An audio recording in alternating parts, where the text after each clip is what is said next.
Ladies and gentlemen and ladies and gents, gonna take a couple of more minutes. I wanted to go on about my day, take care of my business, working on one of the newsletters for SATCOM. And so we were supposed to have gotten this thing done back in December, but I've been so bombarded and haven't had the time. So now I gotta get it done. Ladies and gentlemen, we were talking to all of you about mortgages and how mortgages work, and a lot of people just weren't getting it. So what you didn't understand is, and just pay attention because this is going to be quick. I'm going to try to not talk so quick, but I'm going to try to talk quick enough to where you get it, because it's necessary for you guys to understand this.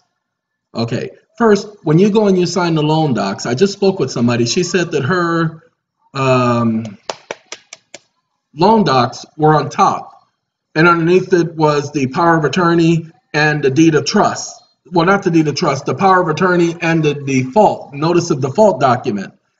Okay, ladies and gentlemen, she recognized that each of those were separate documents, and she said that initially she refused to sign those, especially the power of attorney.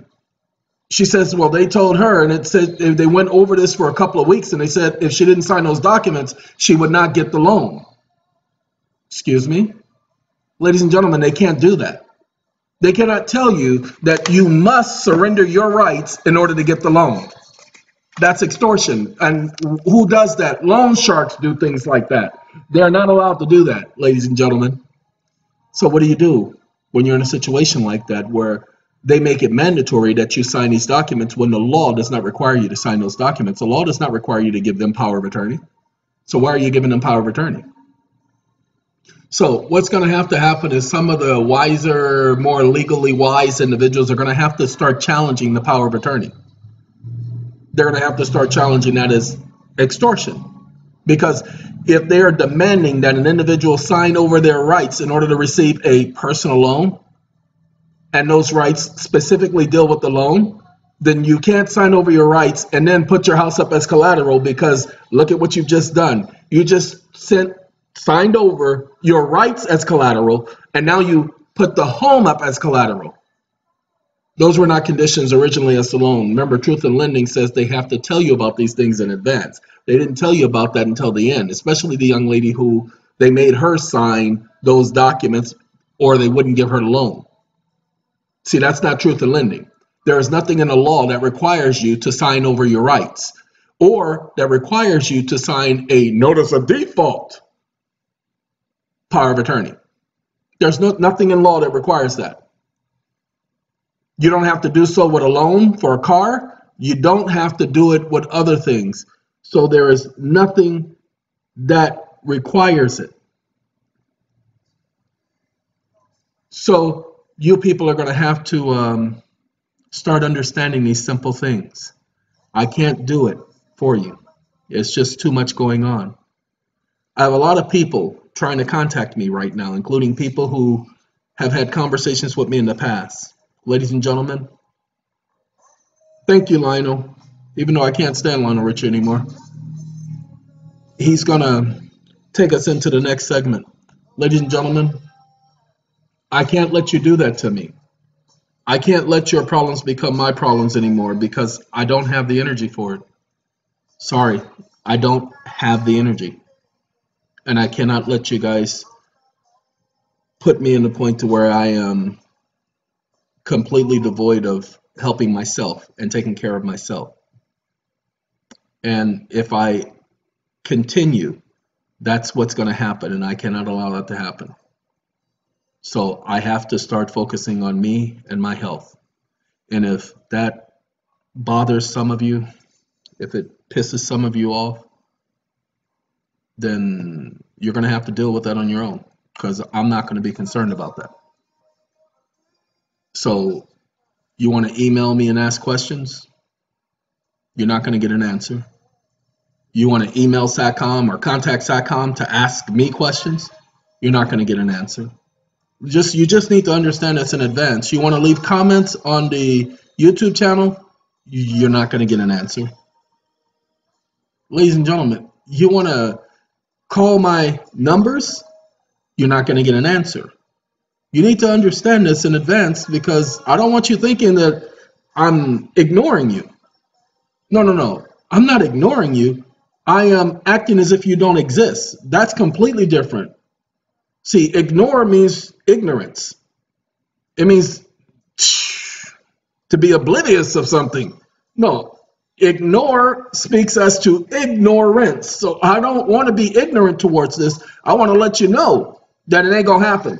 So I'm not going to ignore you. I'm telling you in advance. See, I'm giving you the attention in advance so that you know that it ain't going to happen. Every last question you all could possibly have asked, I've already answered on video. So you're just going to have to go and do your research and find the answer, because I just don't have that type of time to devote to you anymore. Tell him, Lionel. See, did you hear him anymore? Okay, so I don't have the time anymore to do that. I just simply don't have it. I'm not going to let you guys do that. I'm not going to let you guys do that to me. That would be foolish. Now, let's get back to my bipolarism. Ladies and gentlemen, what you all need to get is the young lady I spoke to said that she had, we can take this page down because we're not going to be talking about this. I talked about it a little bit on the video, and I'll talk about it a little bit here, but this video shouldn't be no more than 15 minutes long.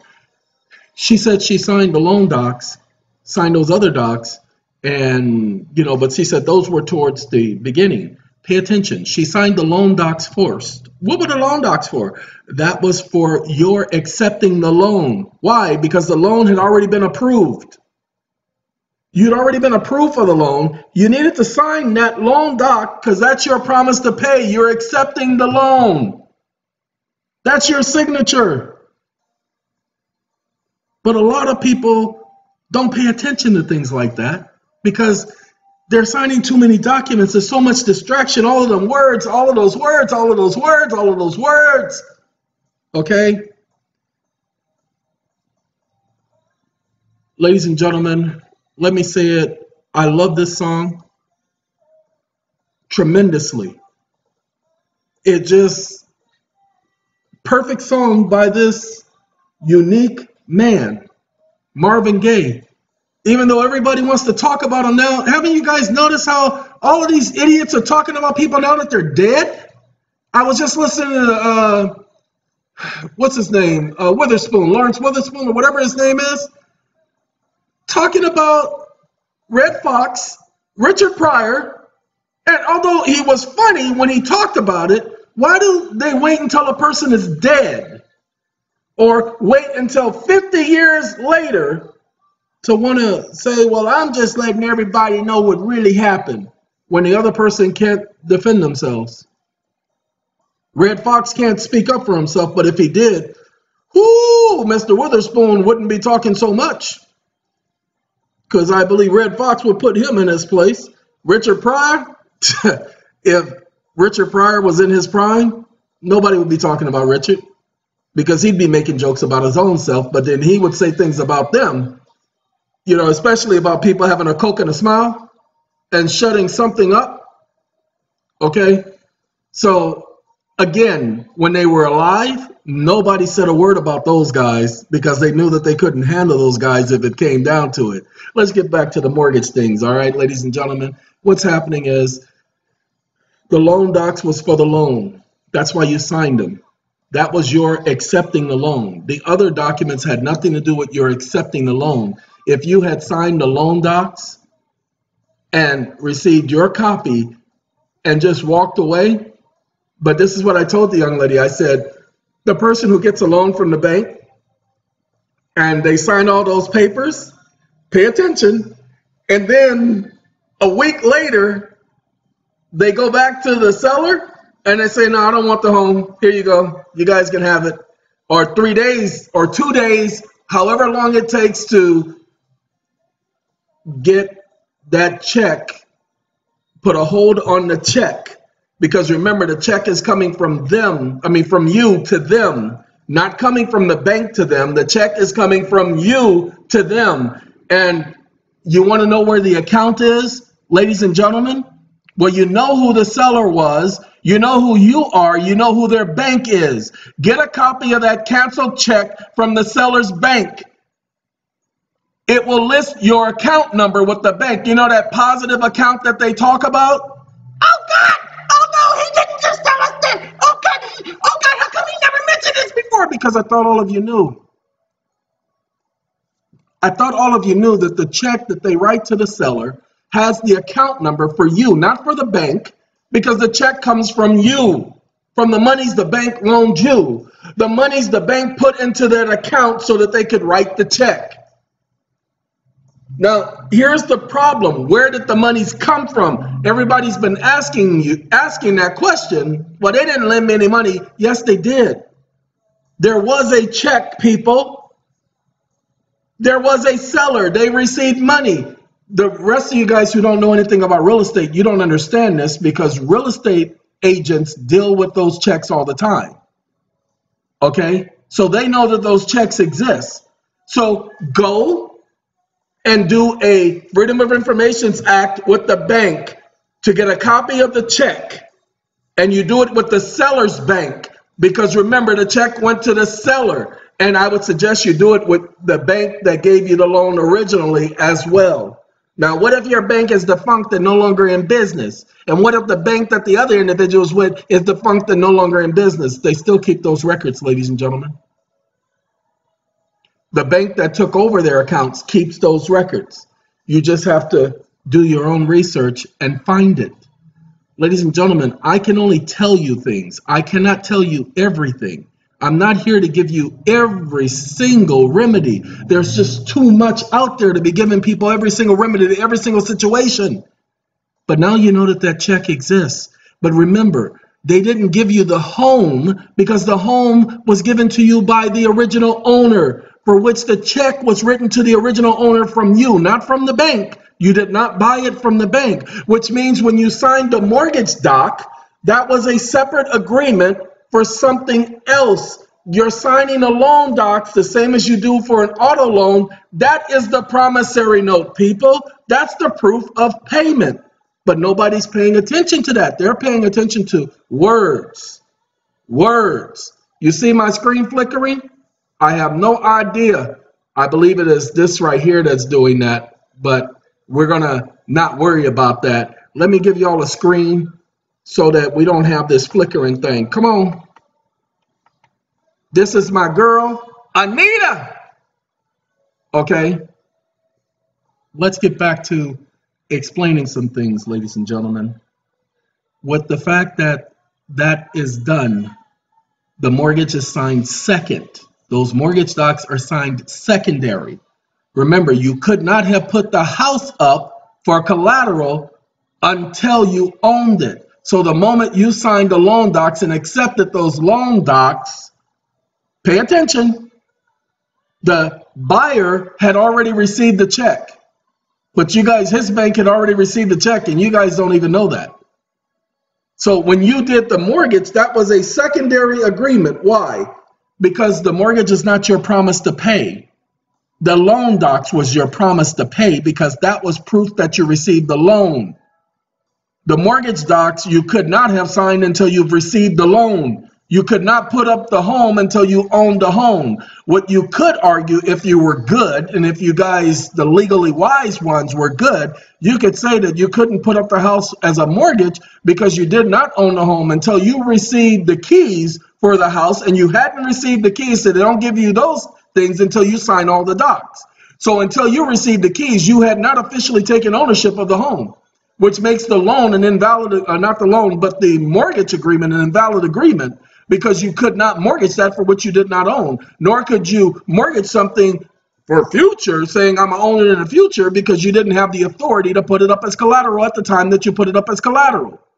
We're gonna go more than 15 minutes. I'll try to not to go more than 20, but this is just so that you guys know what's going on. There are arguments that people can have, but people are not able to think about the arguments because they're not able to think about the foundation of everything. Pay attention. I'm giving you guys the foundation. I'm letting you know what happened at the beginning. I'm telling you about the stupid check that was created. How do I know that there was a check? Because I told you there was an apartment building that was worth $179,000. I came in, rehabbed the place for my friend at the time. When I rehabbed the place for my friend, who turned out to be an idiot, It went from $179,000 to $551,000 is what he sold the property for. So I increased its value by greater than $300,000. Hold on. Make sure you guys understand something. It cost us $100,000 in repairs to the property, so that's $279,000. Pay attention, and he still sold it for $551,000. So that's still almost a $300,000 profit. Cash. We got the check, ladies and gentlemen, after the other bank got paid. That's what I'm trying to tell you. That's how we know that there is a check produced to the previous owner. If there's money left over. If not, it goes to whomever the original holder of the note was. Okay? So there is a check. Now that we know that there is a check, now that you know that there's a check, ladies and gentlemen, get a copy of that check. That shows that the monies they lent had nothing to do with the mortgage. The mortgage is a promise to pay. No. Mortgage is not a promise to pay, and you guys are not reading everything. You could not be promising to pay back the loan through the mortgage, because when you signed it, you hadn't owned the home. You did not have the keys. You had not even stepped foot in the home. You had never taken possession of the home. Well, on paper, you know, on paper you didn't own it because there was nothing filed with the county recorder. All of that is filed later. But again, my agreement with them was not for me to pay them in cash. They were supposed to be paid by trading my property on the market. Everybody knows that investing in the stock market is a risk. That's why all brokerage firms notify you of the risk when you're investing in stocks. We do it real quick, y'all. I ain't got no time. We got less than 3 minutes to get this done. So wait a minute. Hold on. Open up now. I must be using up a lot of resources, and I'm supposed to be setting some things off right now. I am using up a lot of resources. I just realized that. I wasn't supposed to be doing this video. I have Mobirise open and a couple other things, so I apologize. Hold on.